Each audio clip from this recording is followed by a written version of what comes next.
Eluru assembly నుంచి 4 సార్లు ఎమ్మెల్యేగా గెలిచి మంత్రిగా, ఉప ముఖ్యమంత్రిగా పనిచేసిన ఆళ్ల నాని రాష్ట్ర రాజకీయాల్లో చక్రం తిప్పారు.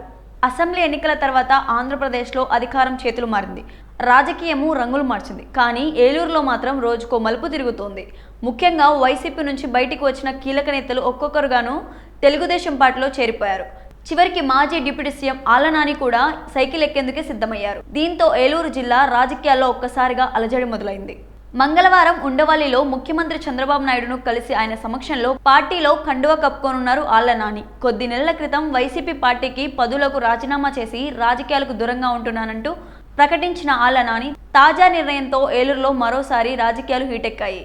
ఆళ్ల నాని టీడీపీలో చేరికపై కొంతమంది వైసీపీ, టీడీపీ నాయకులు, కార్యకర్తలు ఆగ్రహంతో ఉన్నారు. ఆయన జాయినింగ్ ను వ్యతిరేకిస్తూ వాట్సాప్ గ్రూపుల్లో వీడియోలు విడుదల చేశారు. ఈ నేపథ్యంలోనే పార్టీ ముఖ్య నేతలు రావాల్సిందిగా టీడీపీ అధిష్టానం నుంచి పిలుపు అందింది. మధ్యాహ్నం తర్వాత టీడీపీ అధినేతతో సమావేశమయ్యే అవకాశం ఉంది. ఏలూరు రాజకీయాల్లో మాజీ డిప్యూటీ సీఎం ఆళ్ల నాని తాజాగా మరోసారి హాట్ టాపిక్ గా మారారు. వైసీపీని వీడక ఏ పార్టీలోనూ చేరకుండా కొంతకాలంగా మౌనంగా ఉండిపోయారు.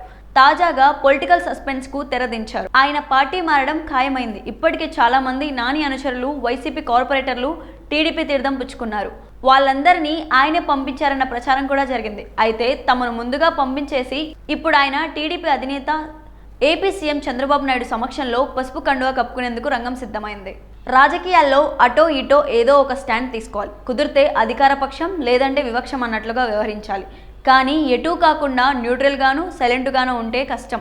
అదే విషయాన్ని లేటుగా గుర్తించిన ఆళ్ల నాని సైలెన్స్ ను బ్రేక్ చేయాలని డిసైడ్ అయినట్లు తెలుస్తోంది. కీలక అనుచరులతో మీటింగ్ పెట్టుకొని గట్టి నిర్ణయం తీసుకున్నారు. ఏలూరు అసెంబ్లీ నుంచి 4 సార్లు ఎమ్మెల్యేగా గెలిచి మంత్రిగా, ఉప ముఖ్యమంత్రిగా పనిచేసిన ఆళ్ల నాని రాష్ట్ర రాజకీయాల్లో చక్రం తిప్పారు. వైసీపీకి రాజీనామా చేయడం చర్చనీయాంశమైంది. రాష్ట్రంలో ఇతర వైసీపీ మాజీలు ఇప్పటికే పవన్తో కలిసి జనసేనలో చేరిపోయారు. అనంతరం అనుచరులతో సమావేశమై వారి అభిప్రాయాల మేరకు టీడీపీలో చేరేందుకు సిద్ధమయ్యారు. ఏలూరు కార్పొరేషన్లో పార్టీ మారగా మిగిలిపోయిన మిగతా వైసీపీ కార్పొరేటర్లతో కలిసి టీడీపీలో నాని సిద్ధమైనట్లు తెలుస్తోంది.